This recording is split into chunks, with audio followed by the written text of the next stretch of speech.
Hey guys! So it's been a while since I've done one of these. A long time, actually. Things have kind of been all over the place, so I don't know. I figured it was about time that I came back and did one. So this is for Wrestlemania 35. Everyone keeps going on about how this was the best WrestleMania for ages and blah blah blah blah blah blah. Honestly, I'm not impressed. It was good, but it wasn't great. I expected so much more. And I mean so much more. I don't know. I'm going to go through the live match card and I'm going to explain why, because I think someone needs to pop the bubble that everyone seems to be riding on. Because if we look at it from a realistic angle, it really wasn't that special. It was good, but it wasn't great. Not for WrestleMania. So we start off with the Women's Battle Royale. Let's go for one thing, right? Okay, none of the Battle Royales had any, special or extra guests or kind of like the Rumbles have been over the year. You've had a couple. I mean, this year's Royal Rumble was actually pretty good. But you don't have many, oh my god, I didn't think he was coming, and oh my god, that's so special, and oh my god, it's a blast from the past, and blah, blah, blah, blah, blah. We've not really had anything that's kind of been an oh my god moment properly in the Royals for special entrances or surprise comebacks.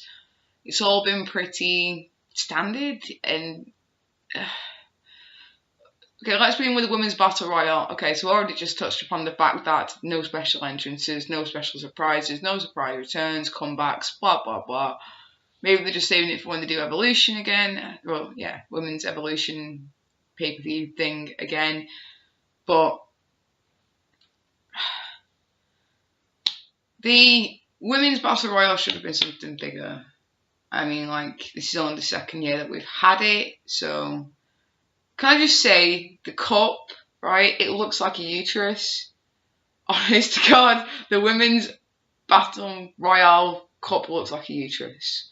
If you don't believe me, honestly, go and take a look at the shape of it. I'll probably put it on the picture for this episode. And once it's seen, it can't be unseen. But so we came down to the last one. So Zelina Vega gone. Asuka gone. Right, Asuka needed this win. She should have won this so badly. Asuka has lost her undefeated streak at WrestleMania. She has lost her title now thanks to the whole Charlotte, let's do the title and unify the championships and blah blah blah and make Charlotte the big I am. Even though, don't get me wrong, I love Charlotte. She's a beast. She's awesome. But she is kind of like a range when it comes to the whole women's division. It's like Charlotte wins, what? Gets old. Gets really old. All that kind of stuff where it's the same person winning over and over and over and over again gets really old. So Asuka needed this build-up. She lost that undefeated streak. She lost that title. She lost that menace. She lost that fire. Okay, so she can't speak English as well as half of the other roster. No, of course she can't. Her original language is Japanese. She hasn't spent much time before she even came over to the United States brands in the United States. She was mostly in Japan. So it's not that shocking that she's not well spoken in English. She's getting a lot better. I mean, she's a lot better. Although I, to be honest, think she's more aggressive when she starts shouting at people in Japanese. That's probably more terrifying because you don't know what she's saying if you're not Japanese. Plus, Japanese just sound a lot more aggressive when they're being aggressive.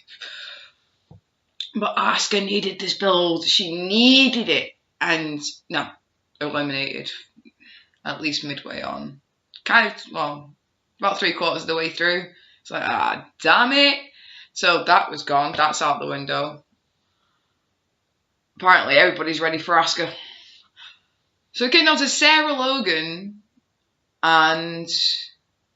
I can't remember who else it was, but it was Sarah Logan and somebody else in the ring. And it's like, oh my god, Sarah Logan. And Sarah Logan eliminated the other person. I'm probably being thick here. So if someone can remember who the hell it is, tell me in the comments. Not a problem. Remind me.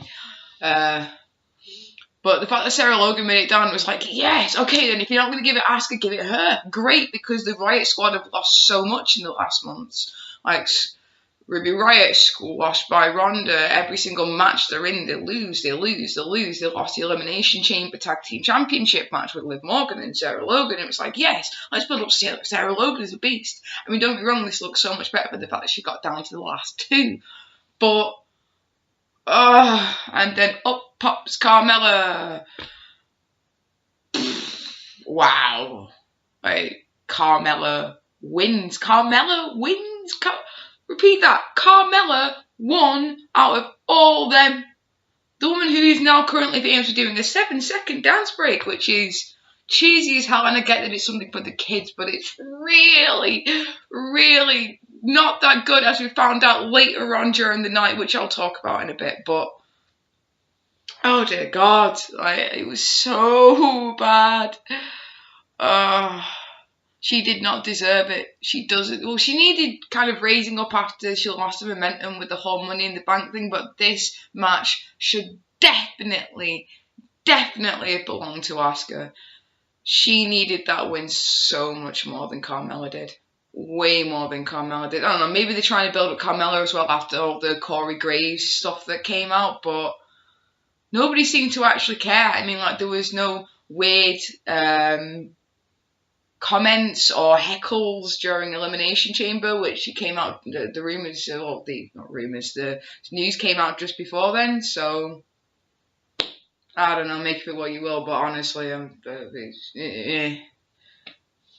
the men's battle royale,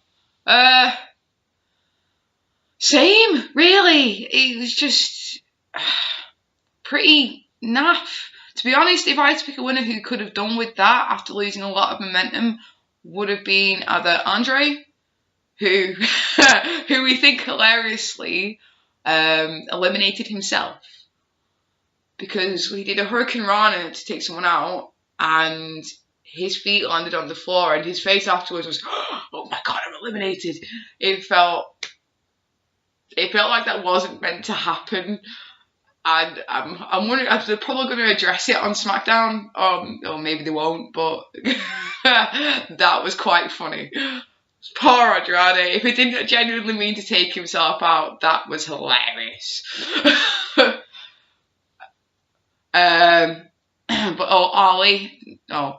Mustafa Ali, as he should be still called. He's not Cher or Madonna, right? He's Mustafa Ali. That's who he was in the Cruiserweight division. That's who he came when he came back to SmackDown. And Mustafa is apparently means, as he has put in his own Twitter, for the people. So don't take that out of his name. It's a big thing to have that in there.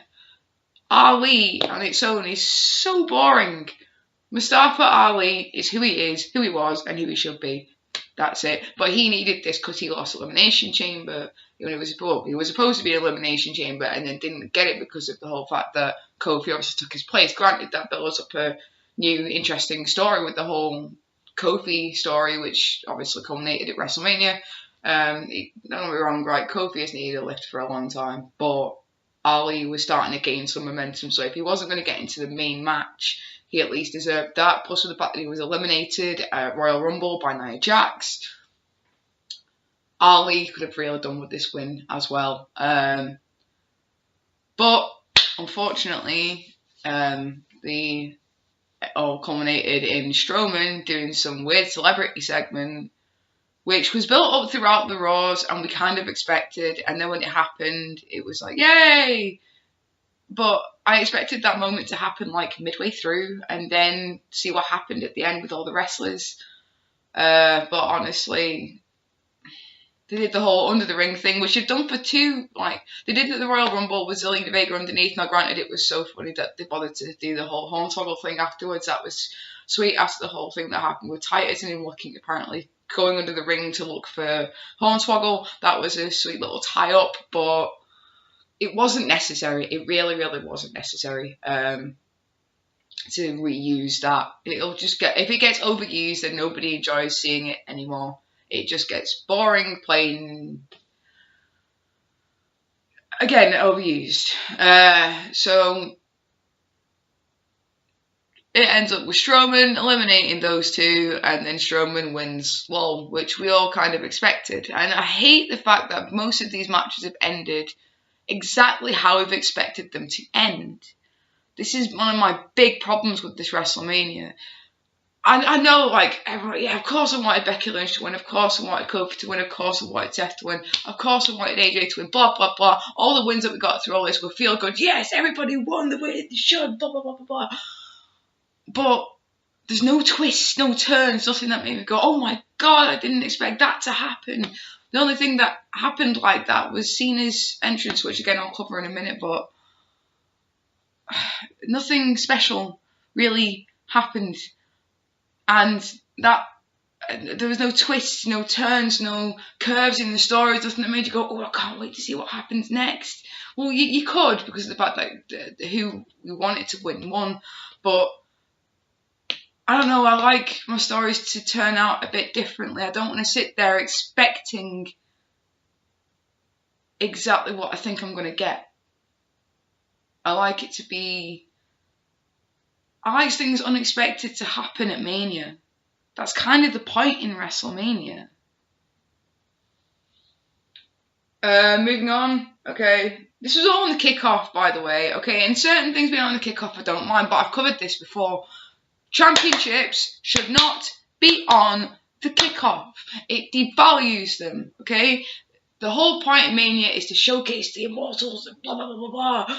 And one of those big things is your championships. It makes the championships look like they don't matter, right? The Cruiserweight, who the hell actually bothers to watch 205 Live mostly these days? It's all NXT, it's Raw, SmackDown, pay-per-views, right?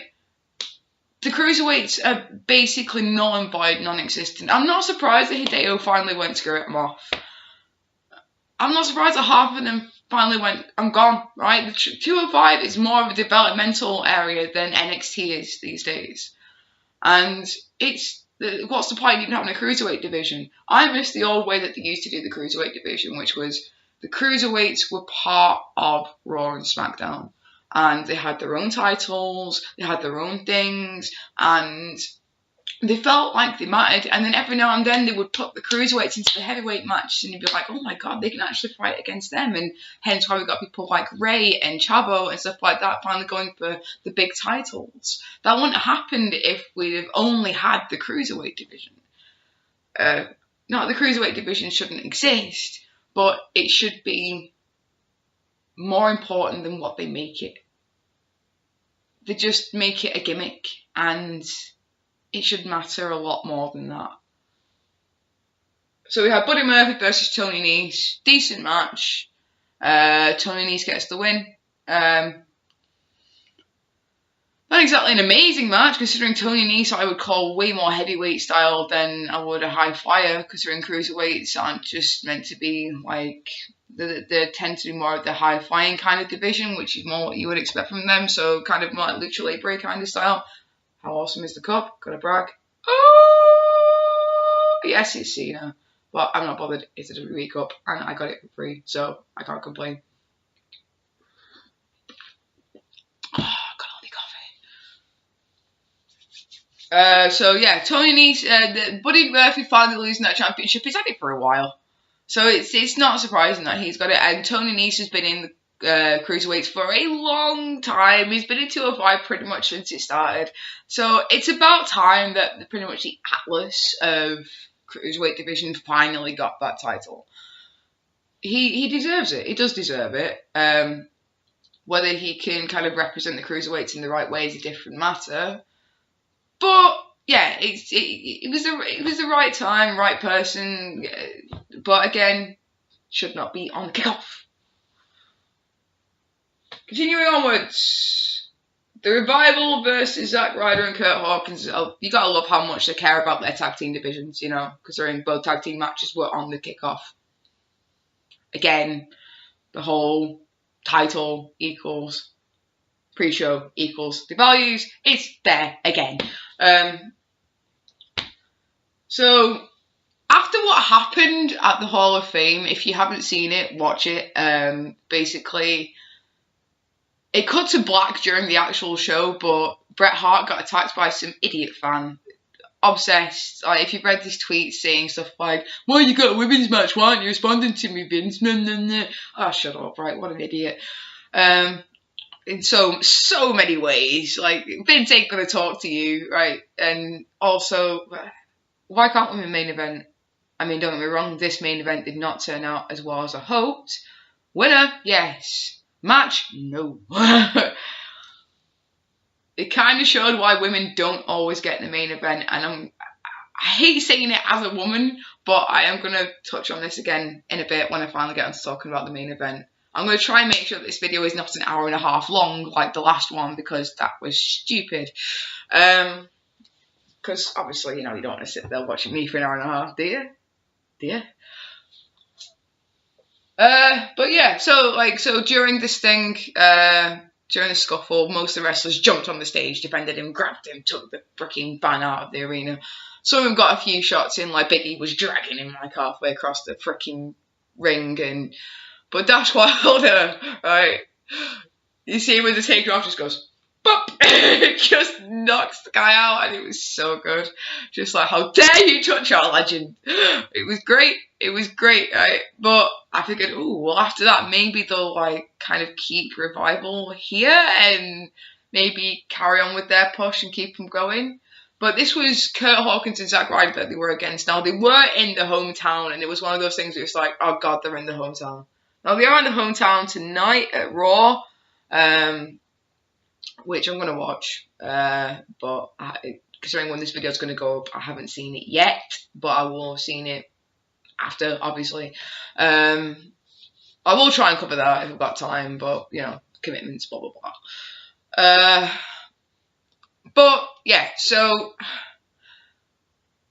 it was kind of more heading towards the Revival keeping those titles. But Kurt Hawkins and Zack Ryder come out with a win. It's not a bad match. Hawkins gets the pin, finally ending his undefeated streak, his defeated streak, which is good. Okay, it's good that they finally kind of gave a bit of a fairy tale ending to it. But again, everything has been fairy tale ending on this Mania, hence making everything really, really predictable. And the predictability is boring. So boring. There's no twists, no turns. Nothing like, oh my God, special, which should be at Mania. You're going to hear this throughout the entire video. I don't care. I'm going to keep repeating it until I'm blue in the face. But yeah, so with it still being in the hometown on Raw, because it tends to do the Raw after Mania in the same place that they did Mania, is it likely they're going to keep the titles and just do what they did with Zack Ryder with the Intercontinental Championship and have them drop it the next day? Quite possibly. However, do remember that there are no automatic rematch clauses anymore, so they might get to keep it for a little bit longer. It's doubtful, it's hopeful, but it's unlikely. But yeah, it was nice that they finally it was right for them to end Kurt Hawkins' defeated streak there, even though arguably that's only his win as a solo. They may not class it as part of ending the defeated streak, but you could see it as them ending the defeated streak, because as solo, he's still defeated, so swings and roundabouts. Next up, we have the Usos versus Ricochet and Aleister Black versus The Bar versus Rusev and Shinsuke Nakamura. Oh, poor Aleister and Ricochet. Now, it's obvious that they're going to split up eventually, okay? Those two have their own thing, and they should really be doing their own thing, okay? They gel together really, really well because they're two amazing athletes, but the personalities don't really gel. They make it work, but it doesn't really work, so they're obviously going to go their own separate ways. So I get to a certain extent why they haven't won the tag team titles, but it does make them look a bit crap that they've had 3 opportunities in the last week. One at NXT TakeOver, SmackDown, and Raw. Was it Raw? No, Raw. Sorry, and WrestleMania, and they've lost it. every single time. That ruins their push. Okay, even if they'd have done what we're kind of expecting with the Hawkins and Ryder thing and had it and then lost it the next day, then fine. But at least it would have given them a little bit of momentum to work with. Doing this is a bit of a waste on them. The Usos do deserve to keep the titles. They are definitely the best tag team in the division. Let's not even touch upon Shinsuke and Rusev because they have been ruined in so many ways. They tried, and then they tried to put them together because they had no idea what to do with them story-wise, and for some reason that Shinsuke also can't speak English very well. Apparently, if you're not fluent and perfect in your, the way that you speak English, you're not going to get a push, which is crap, really. But it is what it is. But yeah, they've crapped all over them too so much. I'm surprised they're even still with the company, in all honesty. Be prepared to see Shinsuke and AEW near you soon. Maybe Rusev as well at this rate. Oh, and Lana, the ravishing Russian. Your accent's slipping, darling. It slipped on SmackDown and now it's slipped on Mania. Pretty sure you're not the ravishing Russian anymore. You are now the ravishing American? Yeah, because I watch Total Divas. It's not been a surprise. Well, most of us watch Total Divas. I'm not really my cup of tea. But, or cup of coffee. You would expect it, yeah. You would have expected them to drop it a long time ago, but apparently they're just going to phase it out like they did with the whole Kofi Kingston Jamaican thing and just hope that you don't notice. One of us at least noticed. One of us at least noticed that was happening. Who else is in that freaking match? The Bar, again. Just, let's not talk about the Bar.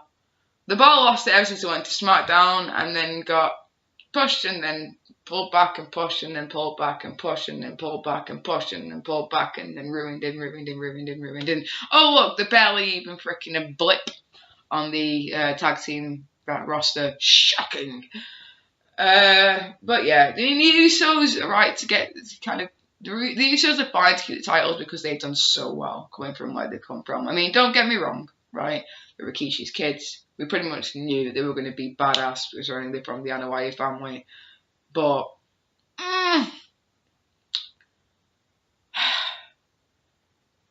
they've done a lot better with this whole new gimmick of the Uso Penitentiary. It makes them seem really cool and really awesome. And it's given them a bit more fire and able to use a bit more of their actual unique personalities. Don't get me wrong, with the old way, they were kind of exploring more of the Samoan kind of style and doing the war dance when they came in and blah, blah, blah. That was really cool. But this added badassery attitude kind of thing has driven them really well, and it's nice to see them get to be a bit more of themselves, which is cool. I mean, I think a lot of that's come from them being on Up, Up, Down, Down. People really get behind the channel and the show and the people, getting to see the people, and the Usos a bit more how they actually are.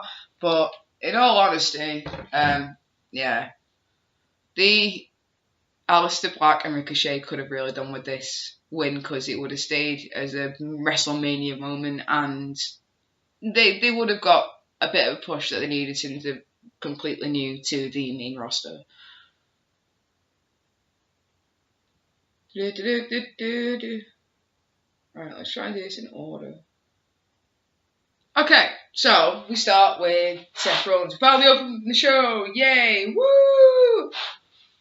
WrestleMania has begun, and we start with Heyman coming out going, "My client refuses to wait," which, considering it's Lesnar, not really that shocking, and considering A, he was losing the title, and B, well, we all know about the film. If you don't know, then I'm telling you now. Basically, wrestlers tend to stay to the end of the show and watch the entire show in the locker room because apparently they have a TV in the locker room so they can watch and learn and do the matches and stuff. Learn the matches and stuff and just kind of support the fellow wrestlers. But apparently, Lesnar is able to leave early if he wants to. Him that wants to stick around for 4 hours and watch the other ignoring the fact he's apparently not a people person.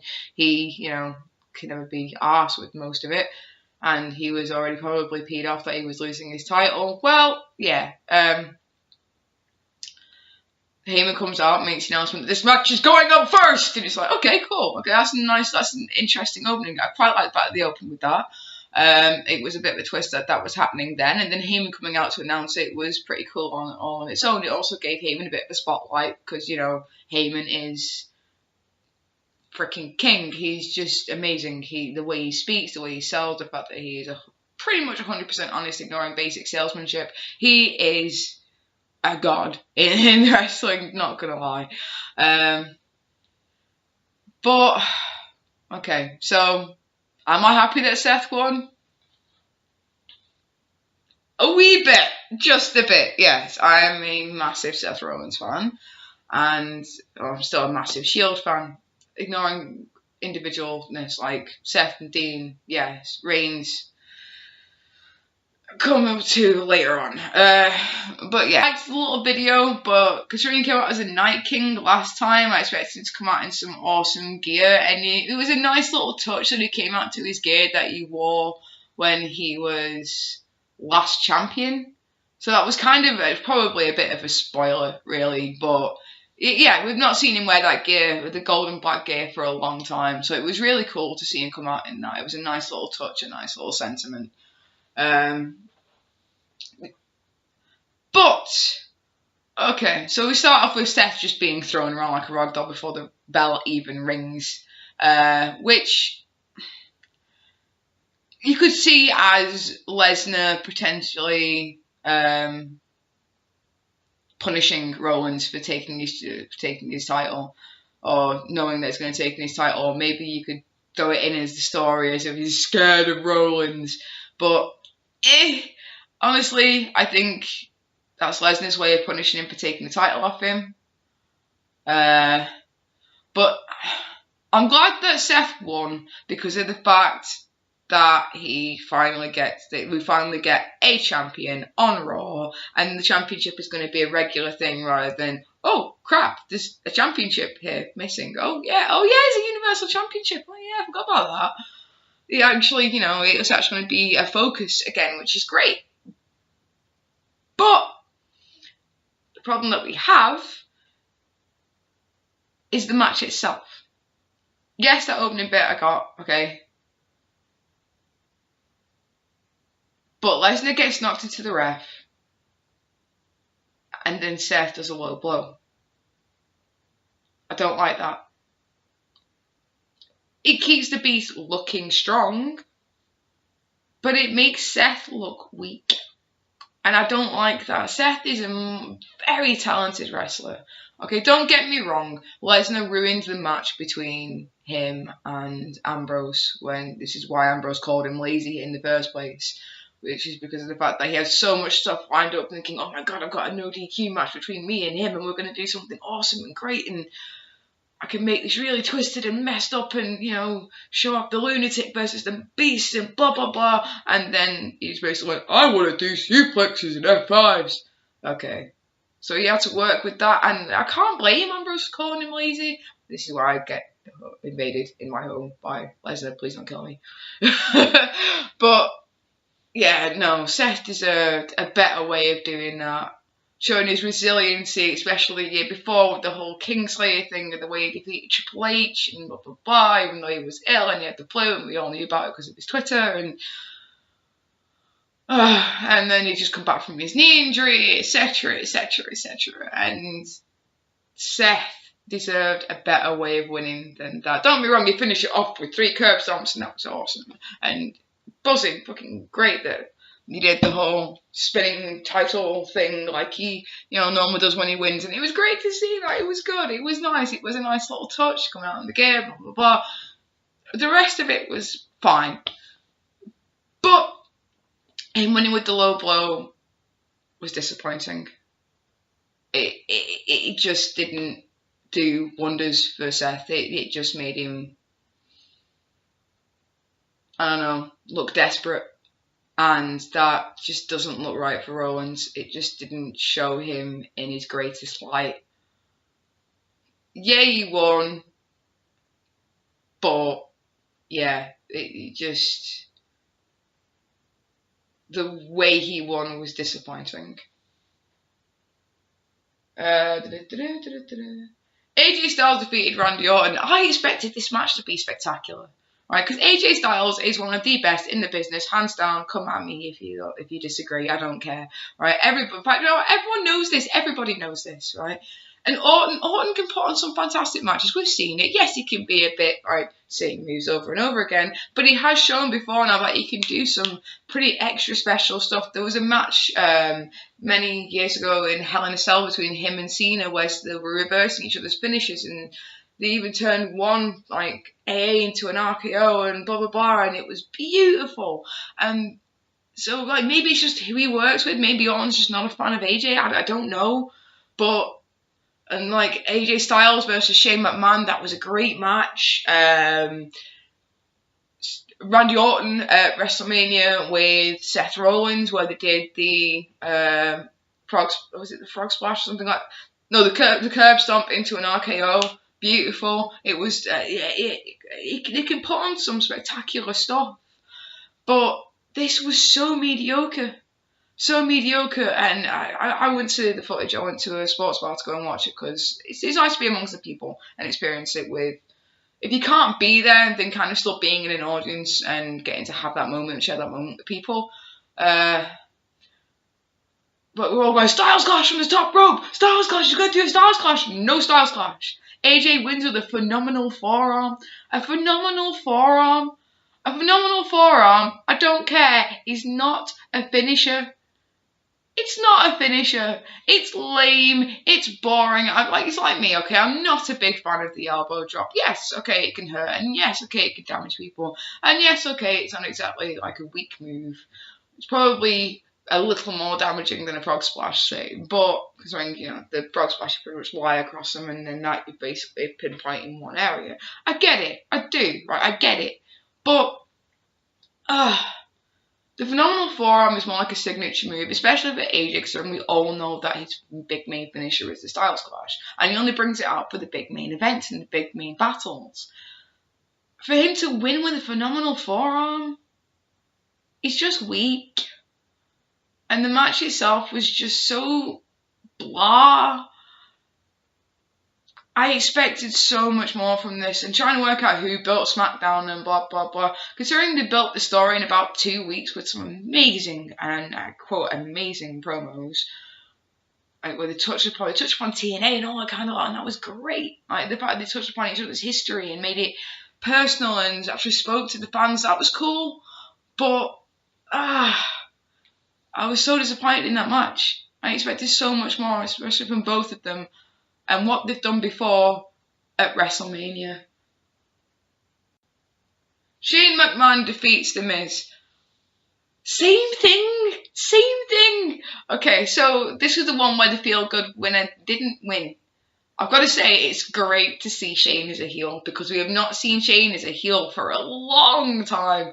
Okay, and Shane does heel really, really well. Pure because of the fact that you are so used to him being a face, that when he comes out and he does a heel turn, it's like, oh my god, because you want to hate him, but you don't hate him, because it's so twisted and so nasty that you can't help but think, oh my god, this guy can just, his character is so good. And we always think of him as the guy who just jumps off things, which he does, right, which he kind of does. Although that was flipped on this match, which I did quite like. But so this was a false count anywhere. They are in a stadium, right? They are in a stadium. Falls count anywhere. Anywhere. They could have gone on top of the sign and been on top of the structure above the ring, climbed up there and done like a pinfall up there, or tried to do a pinfall up there, or they could have gone out into the arena, or kind of done like the classic match between Jeff Hardy and Umaga at Extreme Rules. I can't remember what freaking year. My god, my wrestling thing is so bad. I really should have done a bit more research before this. I've watched the matches, I just don't want to remember exactly what years they are, okay? Come at me. That's fine. Not a problem. I just forget sometimes. I'm getting old, maybe. I don't know. So yeah, when they went out and did their match, they went all over the arena. They were doing pinfalls in the concession stands. They were doing pinfalls. They did attacks on the stairs. They went out and they went outside into the back where all the production trucks and stuff were. And then obviously Jeff did the jump off the production truck onto the crash mat. That wasn't apparently there, according to certain shots. But yeah, so he did that, and it's just like, oh my god, this is amazing. But Falls Count Anywhere, apparently Falls Count Anywhere within the main stadium. Yes, okay, you pay to go and see it. Most of it should technically stay in the stadium. But that's what the hell the great big freaking Titantrons and video things are for. Alright, I want to see stuff. I don't mind seeing stuff on there if it means that it's adding to something. We had a Falls Count Anywhere on SmackDown, right? They went outside. They didn't even go out. Well, technically they were already outside, but they didn't go outside of the stadium. They didn't take it Falls Count Anywhere at all. They just kept it in the stadium. And it was like, come on. I mean, the fact that the Miz's dad got in the ring, that was quite cool. I like the fact that the Miz's dad just kind of went, yeah. And then the little sweet moment where Shane puts his fists in the right place and stuff like that. That was quite cool. It's like, dude, you're going to come out and attack me, like, let's straighten you up. There you go. Okay. Well, that was a nice little moment. Definitely that was one that was somewhat unexpected. But the fact that they played on that, I liked that. Rather than him just getting attacked in the crowd again and blah, blah, blah, as you've seen stuff done on number of occasions. The fact that he went, I'm sick of this, and came in the ring and actually stood up for his kid and himself, and that was really cool. But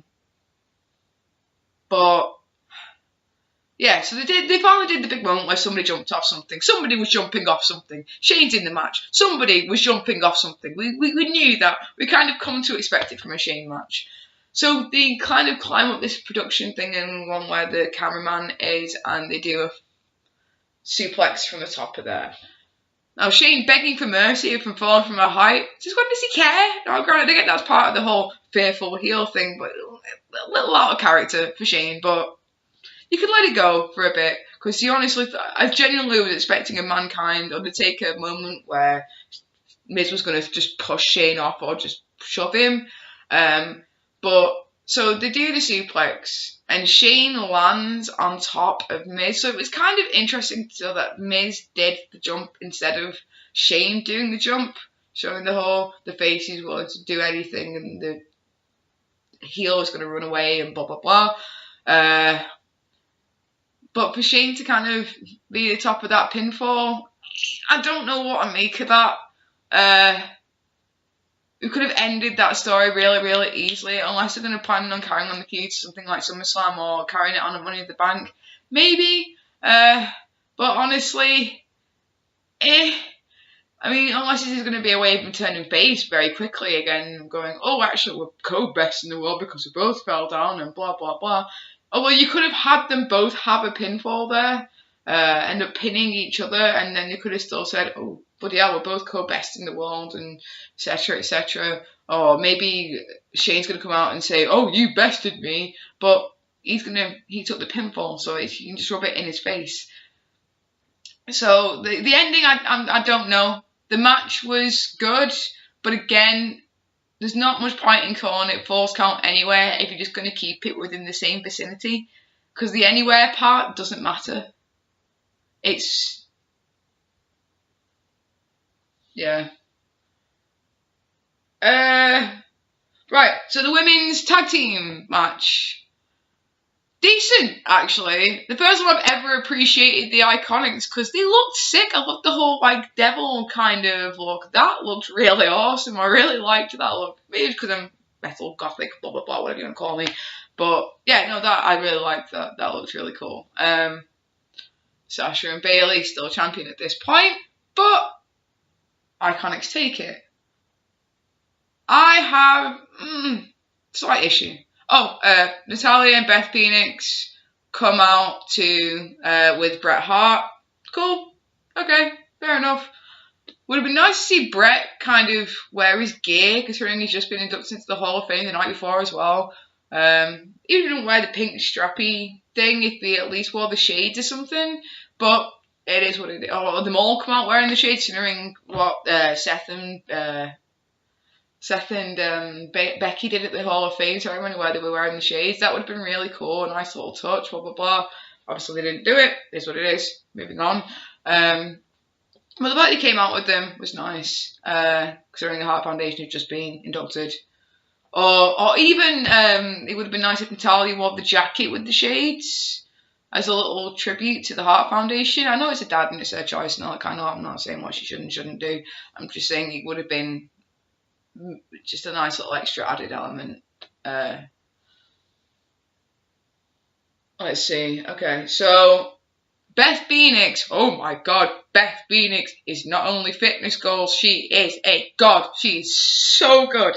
Because she's been out of the ring for so long, right? Edge and Beth are totally a power couple, and literally, like, legitimately, physically power couple.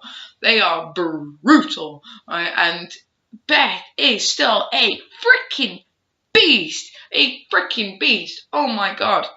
Nia and Tamina may as well just quit while they're ahead because they no longer look strong at all. And I mean, at all. They don't even look powerful in the slightest. They look weak as hell. But yeah, so Beth and Natalia look so good during this match. But my issues, okay, so the Iconics have been pretty much more of an established tag team for a long time. Sasha and Bayley could probably do with being injected back into the women's single division, considering there's not much going on in there at the moment with Rousey planning on leaving and blah, blah, blah, lots of other things going on. And the minimal amount of women that are already there, which is kind of my issue with them having a women's tag team division as it is. It's an excuse to create more storylines, yeah, but until you get more women on that roster, or you decide that you're going to screw the brand split and do it back as them both doing the same thing, which there's pretty much no point having two shows anymore. Honestly, they would, yeah, having a women's tag team division is pretty much pointless. However, yeah, they've been more of an established tag team than those two anyway. And they're right to win this, I think. However, it doesn't look too good on Sasha and Bayley. Because, for starters, the Iconics get the pin after Beth does the glam slam off the top rope. Cool as hell, by the way. Oh my God. After she gets that, she got the pin off Beth's move. So nothing that Sasha and Bayley did even culminated in that win. Nothing that they did. Which, what's the point? The whole big feud has been between Nia and Tamina and Sasha and Bayley. They basically felt null and void during that match. So there was... And for them to win it Elimination Chamber, for them to have been the ones to nag for it, finally get it made.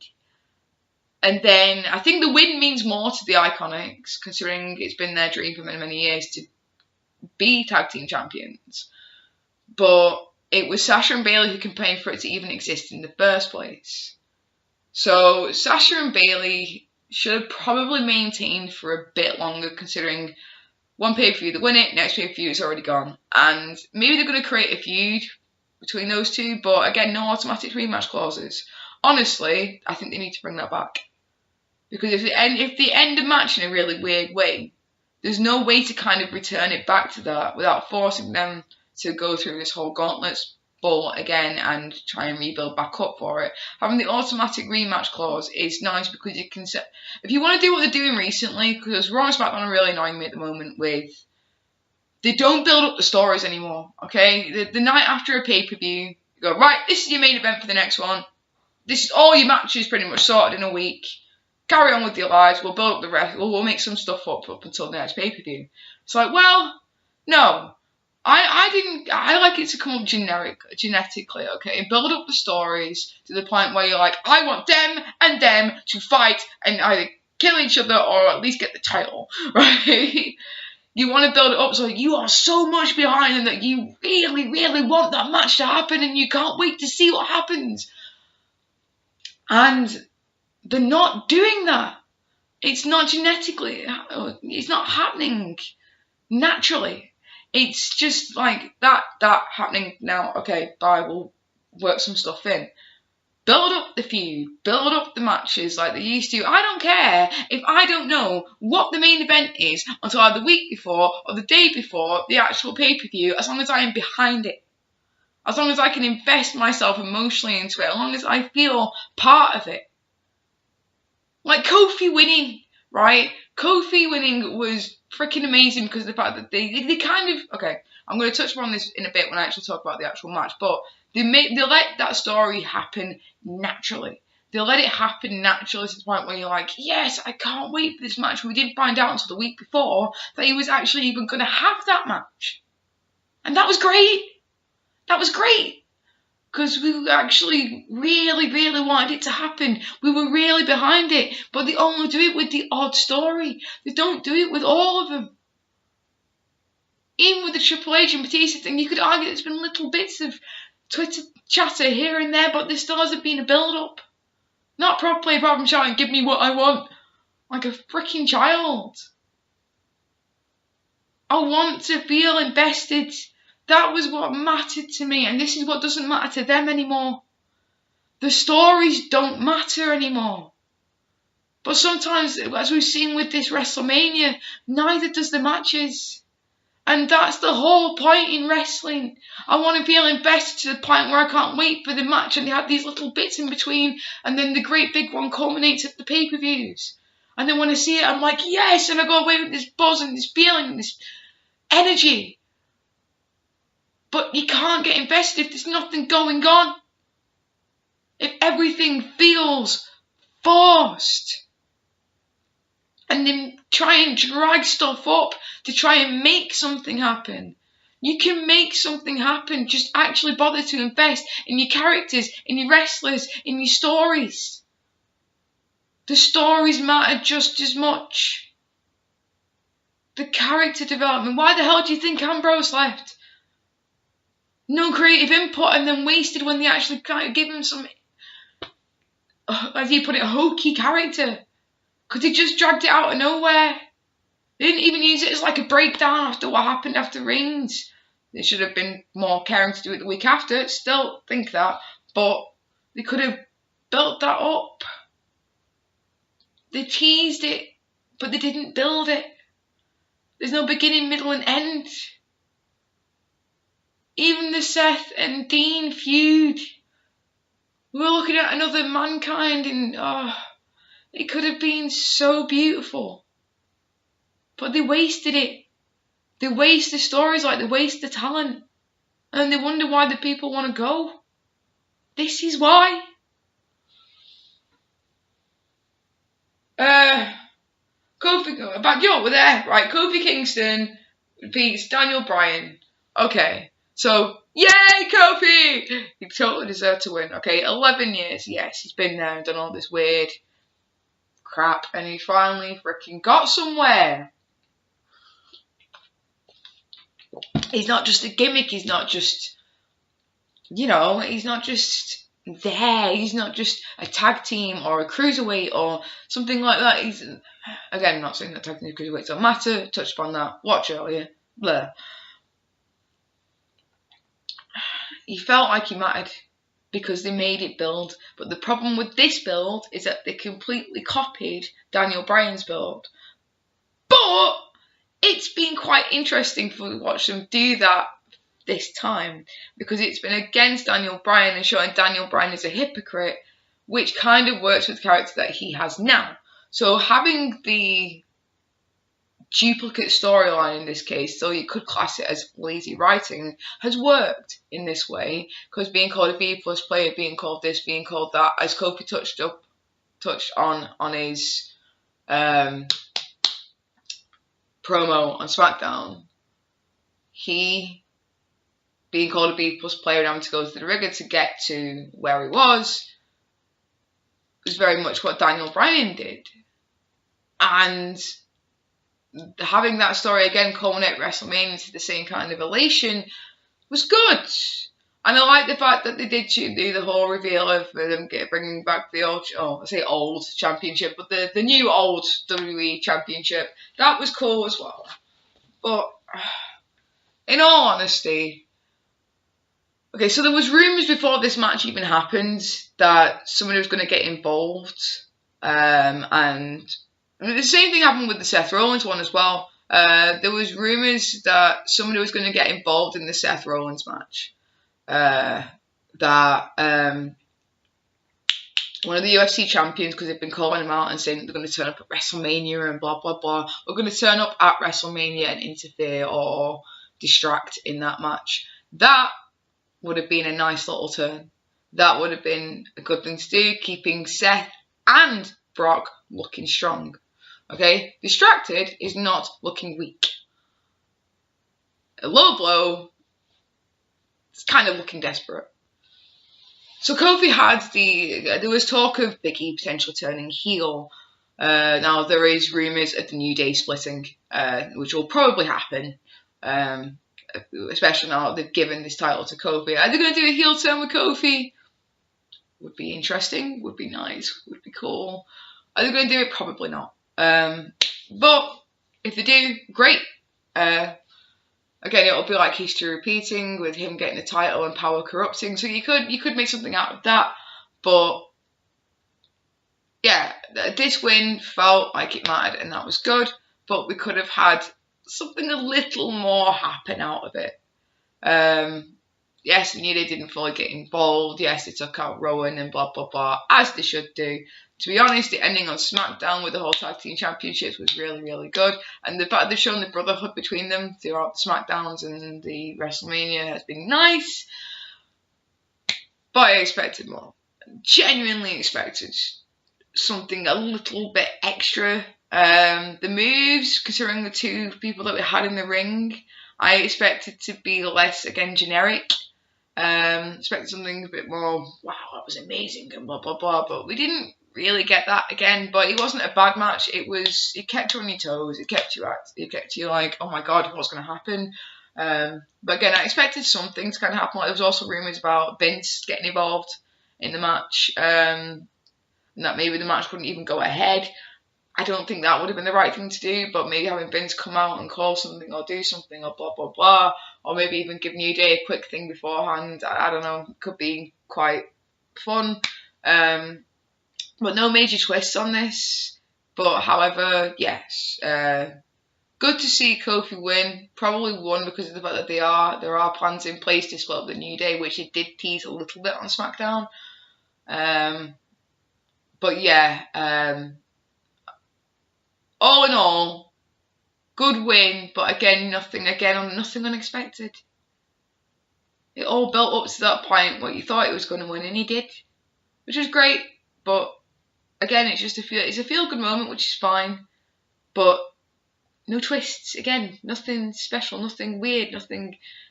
Yeah, everything happened on Raw and SmackDown, which is fine. But it's sometimes nice to have a little bit of a surprise again at Mania. Samoa Joe beats Rey Mysterio.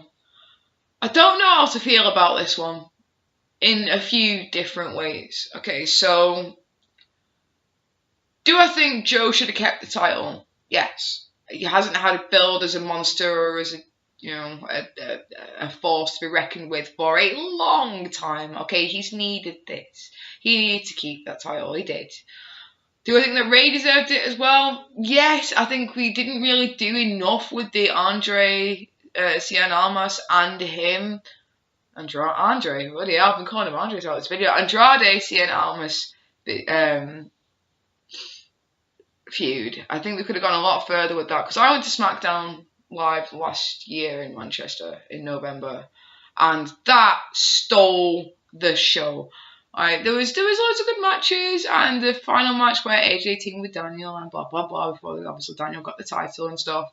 It was good. Okay, that was pretty awesome. That was something special that we got as our own main event, which wasn't even the main event of SmackDown itself, which was cool. It was really really good. It was really nice. It was a great match, and there were some great moments in it. But that match was beautiful. It wasn't just Lucha Libre, it was story. And the fact that they've been doing this whole thing with the whole taking the mick out of Eddie and blah, blah, blah, and building the story. They could have done so much more with it so far, and they haven't. They kind of just start something and let it go, which again is what I'm saying about the whole genetic, natural stories building. But again, they're still not doing it. But yeah, so this one could have been so much more. So they could have done so much more with the Andrade and Rey Mysterio thing. But fortunately, no. Rey potentially getting the title could have made Andrade go from even more, and we could have got something even bigger and blah blah blah, and a feud for the belts. Like they were talking ages ago about the fact that Andrade and Rey weren't so together that they might have put them as a tag team, which I can see, I can get behind. Okay, that'd be pretty cool as well. But just don't do it as like a Lucha House Party kind of thing, because we don't need the whole stereotypical thing again. Oh my God, the Mexican, let's do something like that. No, we don't need that, okay? Little respect, and just, yeah, you could have done something so much more with both competitors. But we knew that Rey was injured, okay? We'd heard that Rey had been injured on Raw with Baron Corbin. Shocking, I know. Because Corbin's not exactly known as being the safest. Probably not as many injuries as potentially happened with Rollins and stuff. I'm not saying that it's completely unsafe. We've known it's certain moves and it's certain ways that you take them and blah, blah, blah. Same with like the Styles Clash. You'll have to take them. You can take them. If they're not done too often, then they're safe enough moves to do.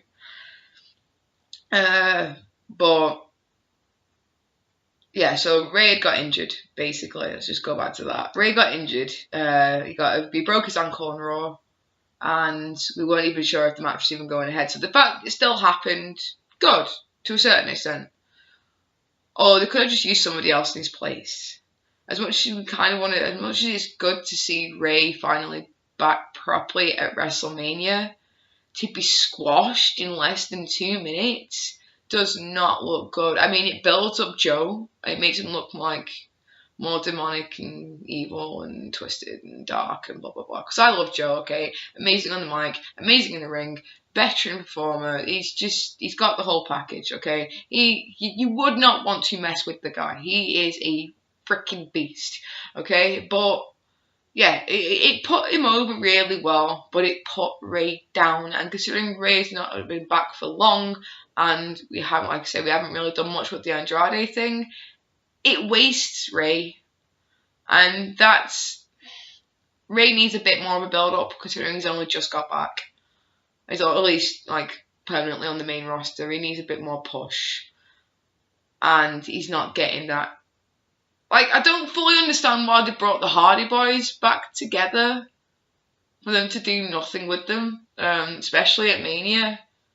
You could have done something with them, but again, it's just, I don't know. I mean, I'm guessing they're going somewhere with that, or maybe they just don't know what to do with Matt Hardy, and they're just going, yeah, screw it, just go back with Jeff, it's fine, everyone loves you, nostalgia trip, blah, blah, blah. But they could have done more with it. They could have done a lot more with it. I don't know, it's taking me so long to drink this brew, but chatting. Okay. But yeah, it doesn't look great on Rey. It really doesn't look great on Rey. I've already said what I need to say, really, but more could have happened. A lot more could have happened with that. Disappointing, but at the same time, understandable. Roman Reigns defeated Drew McIntyre. Reigns wins! Lol. Are we shocked? Are we really shocked? Are we actually shocked? No, we are not surprised at all that Reigns won. But that's my freaking problem. Okay, 2 things. 1, Ambrose's contract ends the day after WrestleMania, aka Raw. Okay, so unless they're going to do something with Dean on Raw, finishing it off, they could have done something with him at WrestleMania, where he either helped out, attacked Drew after the match, something to just say a proper goodbye to the fans and let it be on the grandest stage of them all. Do something to actually say, give a decent goodbye to Dean for all he's done for the company. But they didn't. They wasted him again, and they're surprised why he's leaving. This is why he's leaving. This is why they're turning down $1 million contracts, because they don't care about him. And he could have done that and done a big thing. The last thing he did was, after a Raw, he came on stage, dirty deeds Baron Corbin, and then left, right? Don't get me wrong, that's kind of a cool way to exit, but not everyone's seen that unless you've been on social media, and most people still haven't watched it, so they don't fully know about his farewell. So put it on WrestleMania where everyone gets to say goodbye to him. I mean, not wrong, if we're all going to go on the indie circuit or go AEW, and that's great. If Will gets to do what he wants to do and do it properly and have more control. But at the same time, give the guy a break. Let him have his final moment in the sun. And they could have even made Drew versus Roman like no DQ, so it could have had it look more lethal for both of them or something like that. Kind of like they could have done with the Seth Rollins and Brock match and made it no DQ. Blah, blah, blah. I don't know if I've already said that, but I'm saying it now. But yeah, they could have made it into a no DQ match and done something with it and made it a big deal, and then had Dean come in and help out, or maybe had Dean and Seth come out because he said that he broke the Shield and then the Shield could break him. Like, they could have done so much more with that match, but it was just a classic Reigns wins, lol. To be honest, I was cheering for Drew. Don't get me wrong, right? I'm not the biggest fan of Reigns. I love the Shield, and I love the way he was the powerhouse in the Shield, and if they'd kept him that kind of way after, then that would have been great. Rather than doing the whole supper and succotash, son, and all this weird... I even hate saying that. And all the other crap that they did with him, they just pushed him, and this is my yard now, and I'm a dog, and blah, blah, blah, blah. Just like, stop. You don't need to do all this, okay? Like, Reigns is apparently talking about wanting to do more comedic stuff with him. No! Okay, I get that's more like what he's like. He's a bit more like the Usos, but no, you don't need that. The whole thing that got us loving you was you were this big, badass Samoan who didn't even need to say a word. You came in, you got the job done, and then you left, and it was sick. Okay, you were bad-ass attitude. You were... Well, not just a big dog, you were the main hound, and it made you were the powerhouse of the Shield, and it made us go, yes, you are so cool. And now, you're becoming a joke. You're doing the same 5 moves over and over again. We can do high flying, we saw that when you did the bloodline with the Usos, but you don't. You don't do it, and you can do more than what you display. Orton's the same. Orton did the same thing at this WrestleMania. And Reigns doing the same thing almost consistently. Superman punch, spear, done. Superman punch, spear, done. Superman punch, spear, whack him in the corner a few times, maybe slap. The slap's done wrong, right? Reigns slaps at something else. And I love his spear as well. It's probably one of the best in the business. Yes, I think it's better than Edge's, but come at me. Okay, but he's just got so much more power in it. Okay, I love Charlotte's spear as well. It's very, very good. But honestly, Drew could have done with this win. Okay, I love Drew from the independent circuit. I loved when he was on TNA and Defiant and WCPW and stuff like that. When he was Drew Galloway, I think that Drew, to be able to put over Reigns with the fact that they build him up to be this, like, the next big thing and the next big heel and blah blah blah. But okay, I get that they had Reigns win, especially because he's just leukemia and blah blah blah. Okay, don't get me wrong, I feel sorry for his battle, I do. Okay, and well done for you coming out of that and rising up and etc etc. Okay, I'm humbled by it, but for Drew to win under those kind of circumstances, like the fact that they used it to try and turn Ambrose heel, they did it at the wrong time, which still bugs the crap out of me. If they'd have had Drew win this match, the momentum behind Drew would have been huge. He beat the man who beat the one in 21-1. He beat Reigns. The company's golden guy, the top dog, whatever you want to call it. He beat Reigns, and that would have given Drew a mega push. But it's wasted again. Okay, I get it. I get that, you know, Reigns winning is, oh, yay, feel good factor, blah, blah, blah. But this is what I mean by this entire pay-per-view has been feel good factor. That's fine, okay? It leaves the fans going, yay, the right people won. But there's nothing to talk about.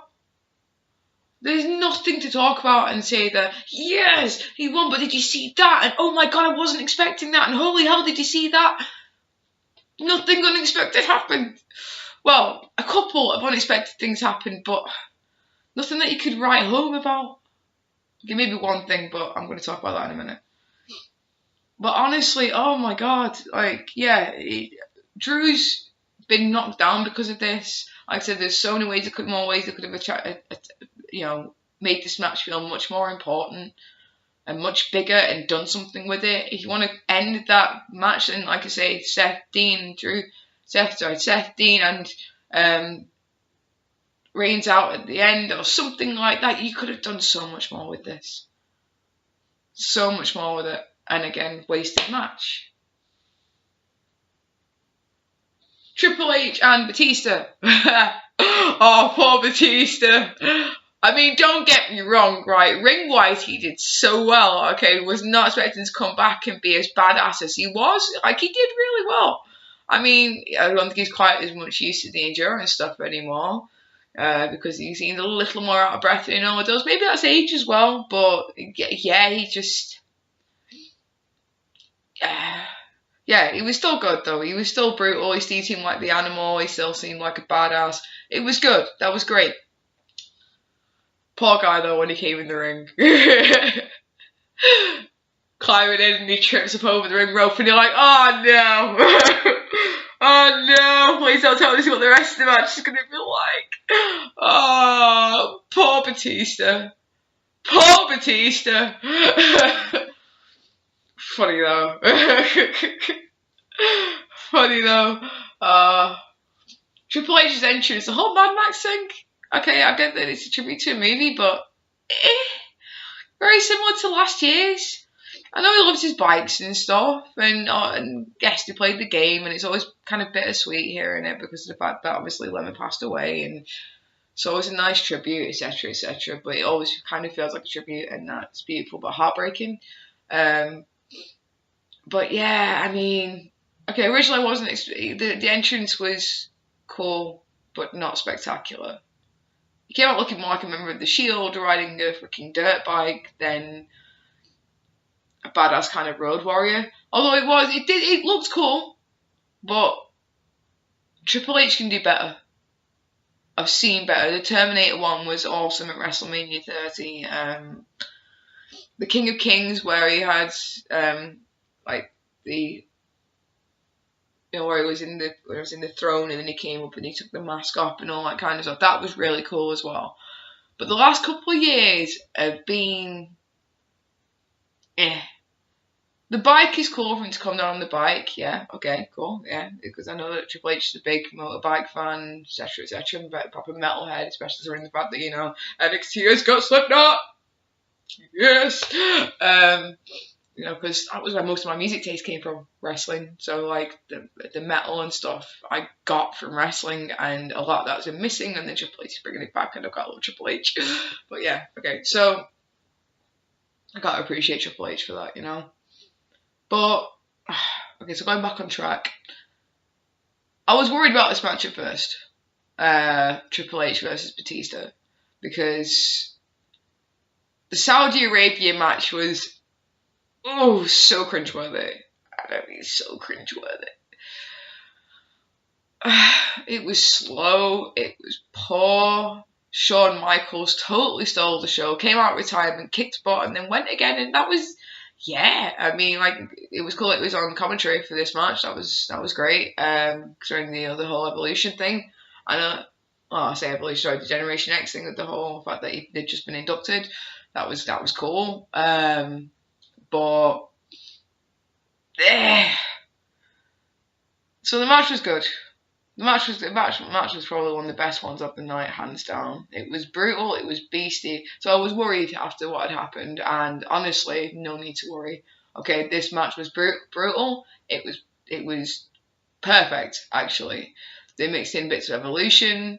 They managed to tie up the whole Ric Flair being attacked story with Ric Flair getting involved and giving him the sledgehammer. There was no holds barred, so there was no harm in that being done. It didn't interfere with it. It didn't add anything weird. It added something not totally unexpected, but expected in a good way.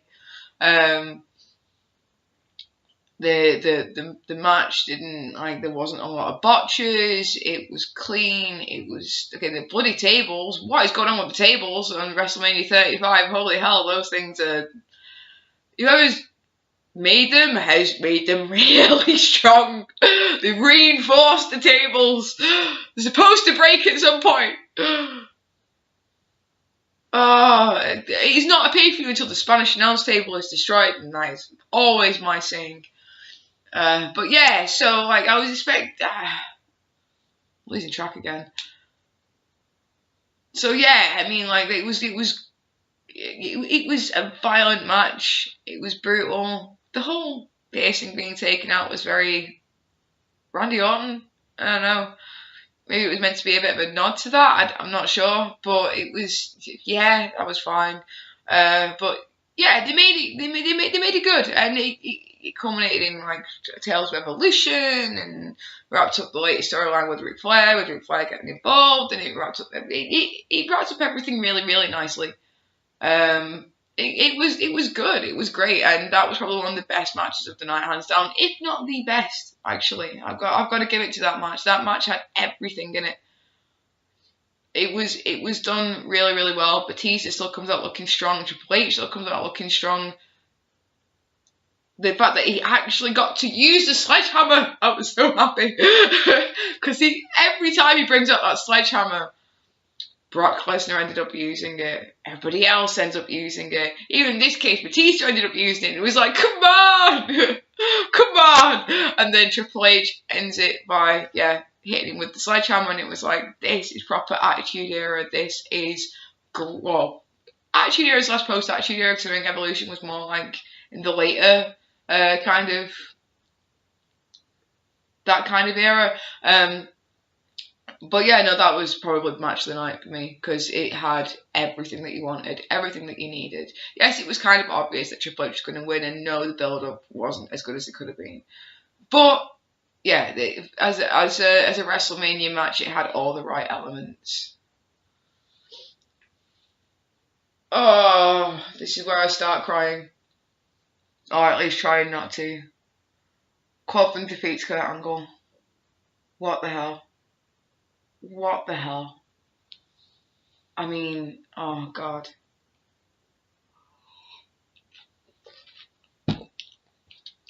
Disgusting. Absolutely disgusting. This is Kurt Angle.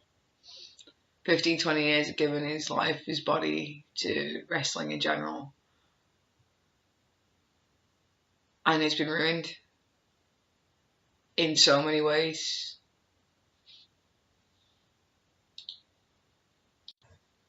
Yeah, this was just plain awful. So awful. Angle deserved so much better. I mean, even the farewell tour, having Gable lose, I mean, like, honestly, Gable would have been a better choice to be his Mania opponent if they were going to choose somebody else. Obviously, Cena was the big one. Cena coming out as a Doctor of Thugonomics. Now, it did happen. I'm going to talk about that in a second. But, yeah. Corbin needed a push to some extent, eventually. But he's already wasted a lot of it. I mean, the fact that he lost the Money in the Bank thing, okay, so that was, all that push, that momentum got lost. I mean, especially with that. That was the big thing that really made him lose that push. He was, his in-ring stuff is great. His mic work is terrible. It's like he actually is reading from a script. If you think that wrestling is scripted, you definitely feel it is when you listen to Baron Corbin talk. He doesn't feel genuine. He doesn't feel like he's being honest. He doesn't feel like he really is feeling the words that he's saying. His mic work needs a lot more work.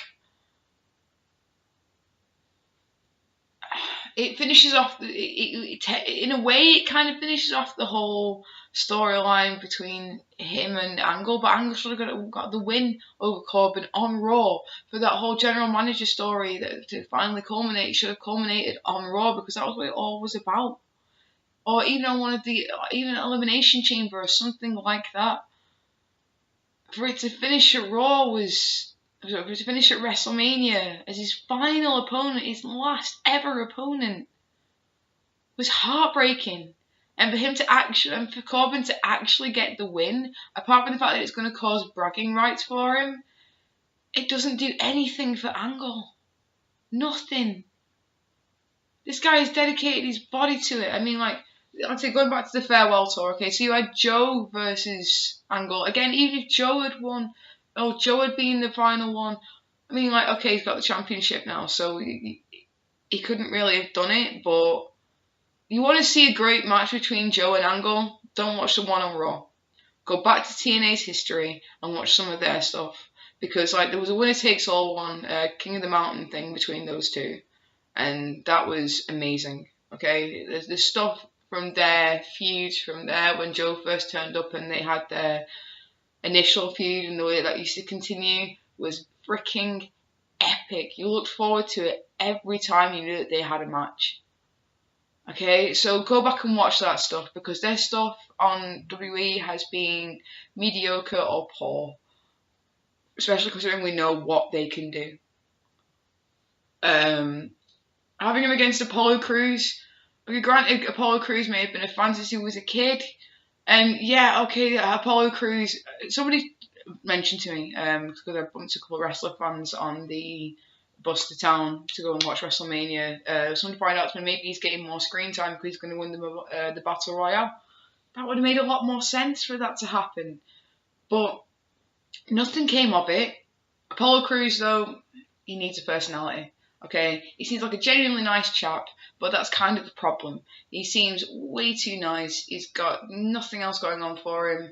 You don't take him as a legitimate competitor. His in-ring stuff, again, is amazing, but his character work needs building very much so before anyone can take him as a legitimate threat, as a legitimate competitor properly.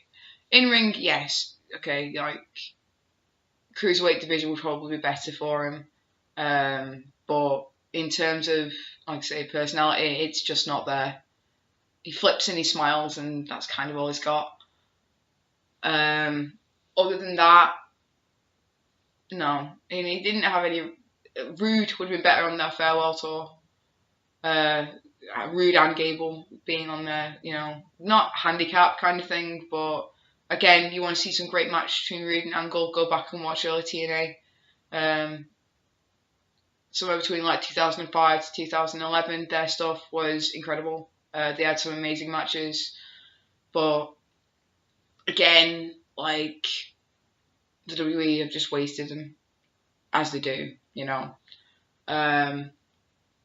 But Angle finishing against Corbin was just wrong on so many levels. I get it from a story perspective in a certain way, but again, Corbin didn't deserve that push, that elevation. Like when Taker retired, I feel like he should have ended it with Bray because it would have pushed him as a new face of fear and pushed Bray as a threat and the new dark kind of character with that kind of intimidating entrance and blah blah blah. That would have been so much better. Angle finishing off with Gable because of the fact that he is that new Olympic gold medalist, kind of taking those kind of reigns. Yeah, okay, great. You know, would have been fine. Cena would have been even better because it would have been a nice little tribute back to how Cena came in against Angle and the ruthless aggression thing and blah blah blah. Or even if they wanted to do what somebody else suggested to me, which was Corbin wins, but then Corbin wins, but then Cena comes out, and then we get Cena versus Angle, and Angle loses to Cena. Again, would have been a nice little tribute to where they all came from. But having Corbin come out, win, and it just being over and done was no tribute to Kurt at all. At all. I've got to use what somebody else said, even though we chant you suck, you never sucked, Kurt. We're all gonna miss you. I know you're not dead the way I'm kind of saying it, but obviously you're retiring from in the ring, and you meant a lot, and you still mean a lot to a lot of us growing up watching wrestling, and you deserved so much better for your final match, so much more for your final Mania. You deserved better. You really, really did. And also to have Corbin get out of the ankle lock twice and kick out after an angle slam, just no. Just no. I'm so sorry, Kurt. I'm so sorry. Balor versus Lashley for the next one. Okay, okay, so this was interesting. Finally, we get to Demon of Mania. About freaking time against Lashley. Okay, but like still, yay. Bray Wyatt has been talked about supposedly coming back. There was talk about him potentially being involved in that match in some way. Would have been cool, would have been nice, considering like the last time that we saw them, those two were supposed to be culminating in a match and blah blah blah, and they were starting a feud, and for those two dark characters to kind of have that fight, yes, that would have been great. Would have been kind of awesome. Would have been again another unexpected moment of oh my god. Although Bray Wyatt is supposedly coming back with a new persona, really really worried about that. Them taking the creativity away from him and kind of doing what they did with Ambrose. Okay, so the Bray Wyatt moment didn't happen. I did like the whole demon kind of eyes for Lashley. That looked really cool. I liked that. That was a nice little touch, like kind of a demon facing a demon in a way. Would have been nice to see somebody kind of come out, like take out Leo Rush, even if it would have been like Bray coming out and taking out Leo or something like that. That would have been nice, or Leo finally doing the turn on Lashley at Mania or something like that to kind of end that, although I do think that the Lashley and Leo thing needs to end, especially with Leo finally building his way up as an actual competitor. I think that should have ended on Raw when they had the whole, you made me lose the title, blah, blah, blah, rather than Leo kind of crawling back. Okay, I get that it builds the story a bit, that's fine. But honestly, Leo finally turning on him would have been nice, but it was good to see, Lashley. I mean, it was interesting that Lashley got some offense against the Demon. It made Lashley look more legitimate, look more like a threat, look a bit more, look a bit more, not capitalizing, but it made him look a little more legit, which was good, rather than just, Demon Balor comes out and squashes his opponent. It makes Lashley look stronger, but it also kept Finn looking strong. Demon never loses, Demon wins. Expected, yes, good. It should have been like that. The Demon should have continued that streak. Who's going to ever break the Demon streak will be really, really interesting. There's so many more that you could do with that. Who they're going to kind of do that, somebody like Aleister Black, something like that, kind of being the one to fight the demons and blah blah blah would have been really cool. Eventually, yes, maybe ended the way it should have ended. Happy with the match, it was fine. It was a good match. Not really much else to say on it. But it was definitely about time that we saw a Demon at Mania, considering how long Finn has been on the roster. Should have come out years before this, when Finn finally made the main roster. But they finally used him. Yay! About time. Really good. Yeah, it was fine. So before I get onto the main event, a couple of things. One, okay, so Elias did this whole musical number, which was interesting. Played on his arrogance, played on the characters, I'm so good, blah, blah, blah. I don't think we've needed to turn Elias heel quite as quickly. It's interesting. It's more like what we know him as, so I get it. But we could have kept running with the momentum of him as a face and like the way the crowd interacts with him. We could have carried that on. But yeah, so he was interrupted by Cena as the Doctor of Thugonomics. that was cool. Okay, I can't lie. Okay, it was really, really cool to see Cena come out and do the Doctor Thugonomics thing, and then do the classic burns in the rap battle style. Okay, that it was mint. Okay, it was really cool. It was a really nice moment. But, and this is where I go back to the whole unexpected things happening, blah blah blah. Okay, so we knew that Cena was probably going to be at Mania in one capacity or another. Now, considering last year he got squashed by Taker, if Cena wasn't going to get the Angle moment, then it would have been nice to see Cena versus Taker. We'd already heard that Taker was going to be in town for the festivities, so we knew it was going to be about. But they didn't really do. Taker wasn't there. Okay, so to have a Mania without Taker was weird, and I mean weird. He might show up on Raw. Okay, that's fine. You know, great, cool. But to have a Mania without Taker was strange in itself. The fact that he actually turned up last year and did a squash match, I kind of get it because he was still showing that he was badass and all this kind of lot. And we've just seen, but recently we've just seen this Twitter thing, or it was Twitter or Instagram or whatever it was, where he turned around and said, you know, the dragon is basically sleeping, not dead, and showed that he was, you know, he'd lost a load of weight and he was looking trim and fit and great. And he's going to be up for the Love of Wrestling at the end of this month, which I'm going to, and I can't freaking wait. It's going to be amazing. You know, I kind of expected Taker to do something, but he did nothing. Okay, so my hope was that he might interrupt Elias, because if anyone's going to interrupt someone, then the greatest interruption is where you hear that dung, and then out he comes. You know, and then maybe like smash him with a guitar or something. That would have been cool. Maybe have Honky Tonk Man come out because he's just been inducted into the Hall of Fame. That would have been also better. I mean, don't get me wrong, right? Cena taking him down in that way was, you know, it was a fantastic moment. It really worked out really well. It was something great for the fans, old school and new. But it was a waste of Cena. It was a lack of Taker. And as much as it was a fun moment, it wasn't really a special moment. Well, it was a special moment, but again, you could have made something more out of this. Maybe I'm just fantasy booking here, but honestly, Cena versus Angle, another Cena versus Taker to show that, you know, he's not just going to get squashed by the Taker, stuff like that. I mean, you could have done so much more with this, again, but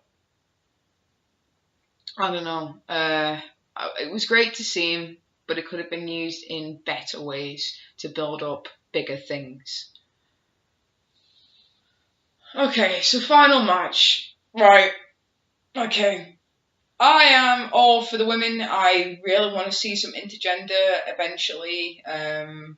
Going, you know, talk about women in general. It was bad that nobody really mentioned China when the Generation X got inducted. Don't care. I'm going to say it, you know, the woman passed away. She was a big freaking influence on a lot of women, especially myself, with, you know, just how much of a beast she was, how good she was, the thing that she could do, the fact that she was the only woman ever to hold the Intercontinental title, etc., etc. But just ignoring that, okay, so the fact that the women finally got a main event at Mania was wild. It was huge. The thing that they'd done on Raw, where they were all beating the crap out of each other, you were like, yes, this is going to be awesome. Okay, this is going to be so good, so cool.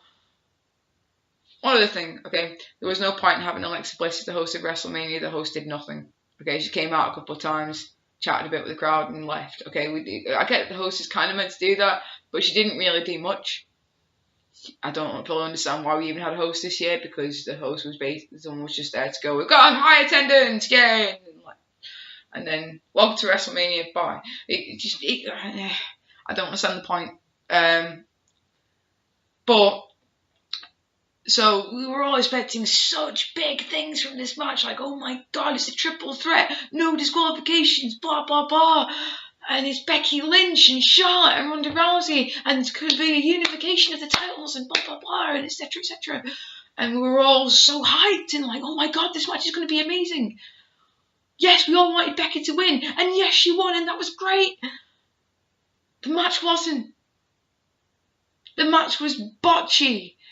The match was plain. The match could have done so much more. Okay, so they had Joan Jett come out and sing Bad Reputation. Great, cool. Because we didn't have many Like, I miss the days when we used to have a musical number come out and do something awesome and you look forward to the musical number. Like when Live has come out and you had POD performing Ray's theme, and you had Living Colour performing Cult of Personality by for CM Punk. You know, you had a few different entries performed by the live bands. You had Sting come out with the big ass drums and stuff. But okay, so this match should have been beautiful. It should have been amazing. It should have been great. We've got three of the greatest female competitors ever. Ronda Rousey is badass. She's kick-ass. She can probably take out half the roster on her own because she's a legit fighter. Not that I'm saying that half of them aren't, but like, we all know that wrestling is more of an exhibition than an actual sport. Okay, I hate to say that. They are all athletes in their own right, etc., etc. I have been training a bit in it myself. You know, you have got to be kind of more into like every kind of aspect of fitness. But there was really botchy moments. The table didn't go through.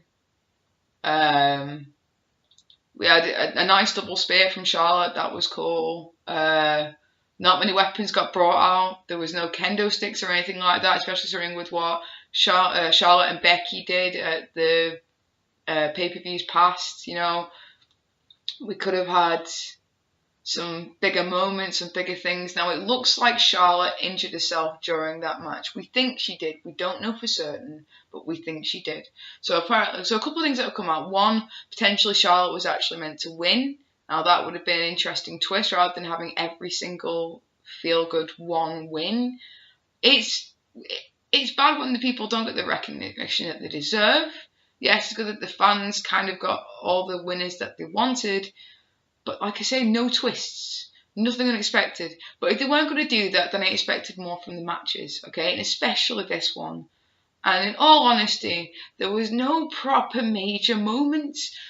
Charlotte's moonsaults, freaking Ronda proper trying to break like people's arms. Becky gets out of the table and you're like, yes, the baddest, well, not the baddest woman on the planet, but well, probably is, to be fair. Becky, the last kicker, she's got it out. She's going to be brutal. It's going to be awesome. The man has got, and the table didn't go through. Nobody tried again. It's just like, what the hell was the point in that?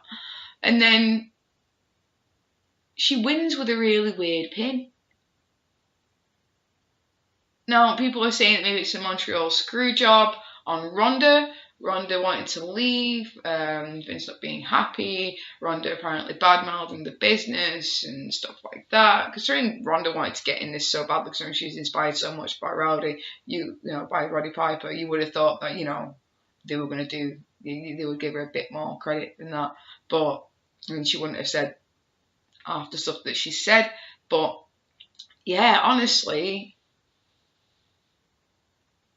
disappointed. Like, even if, apparently one of her shoulders was even up. And they're right, going back over the footage, it was. So, they rushed the end of that match. Now, maybe there was meant to be more with Charlotte. Maybe she did injure herself during it. Maybe she did. But, I really wanted so much more from this. Like, they could have even at least used the table for Becky to put Ronda through it and then do the pin. Actually get some use out of the table and then finish it off, but they didn't. It doesn't say much for women getting that main event, because that main event is the final one that's meant to leave you going, yes, that was amazing, blah, blah, blah. And yes, it's not been just a Reigns wins lol or a Cena wins lol. It's been something big. Like last year, Taker got retired at Mania. Yes, he did. Right, not last year before, so he got retired at Mania. Yes, he did. Right, and it was, we were devastated, but it was, when he left his stuff in the ring and you were basically crying as he walked up the stairs, up the ramp, you were, it still was a moment where you got left like, oh my god, but it still shouldn't have been Reigns. So the main events haven't been fantastic because it's all been, like I say, Reigns wins lol. But for women getting the main event, that match should have been something amazing. And every single one of them has shown that they can put on I hate to say men's quality or higher matches, right? They've shown that each one of them is an amazing athlete in their own right, and in their own right, and they could have done something mega, but it wasn't. I wasn't screaming when Becky won because A, I didn't even realise that she'd won at first, and B, the match didn't take my breath away. It didn't make me go, oh my god, that was a women's main event at Mania. It was like, okay, so that's the end of Mania then. This Mania was not great. It was good. The matches were mediocre. And we've seen them all do better at Manias, on Raws, on SmackDowns. The right people won, but not in the best ways. And obviously with what happened with Kurt Angle and everything as well, it was somewhat predictable.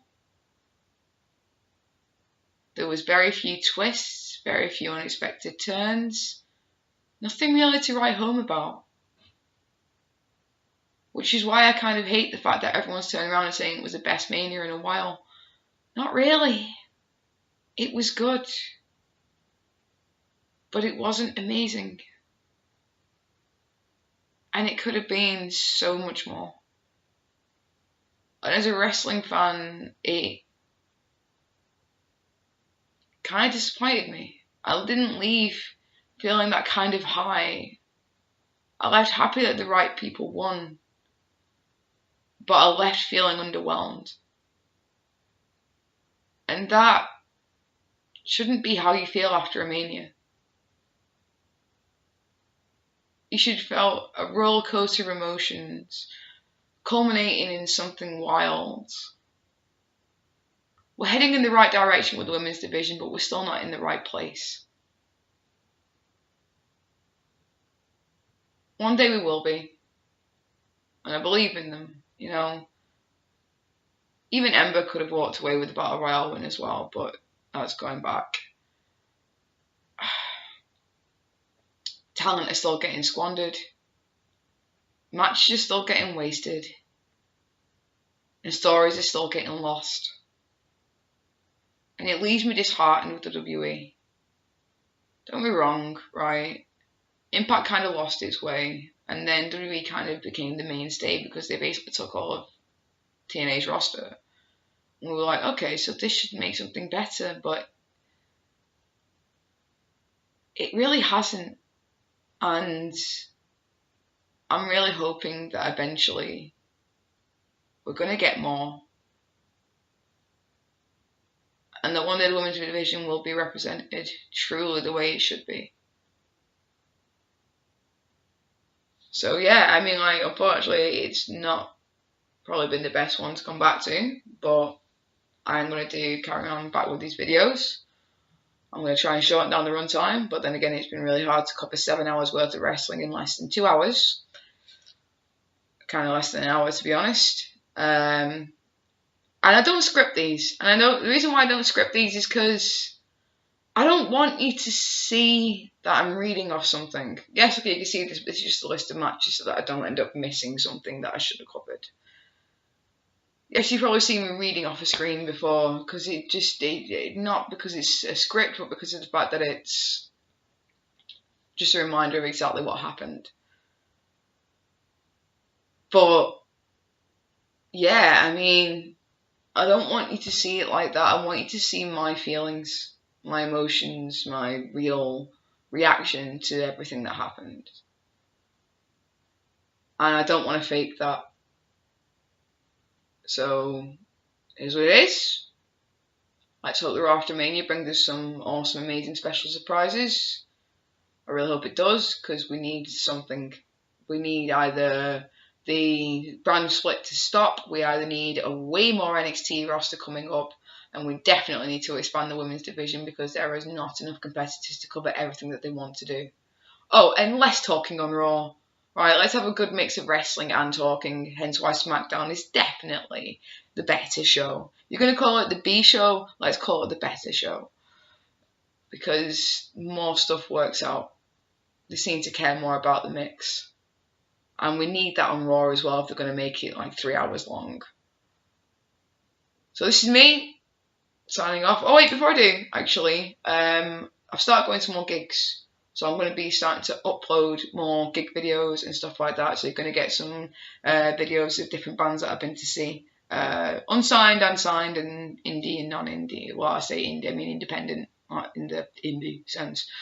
And yeah, so you're gonna get to see more uploads and stuff like that from when I've been to shows and stuff like that. Like I'm gonna go for the Love of Wrestling this weekend, so you're gonna see stuff from Comic Cons as well, because big geek, if you're nerd or whatever the hell you want to call me. But either way, you know, it is what it is. I am who I am. Tough.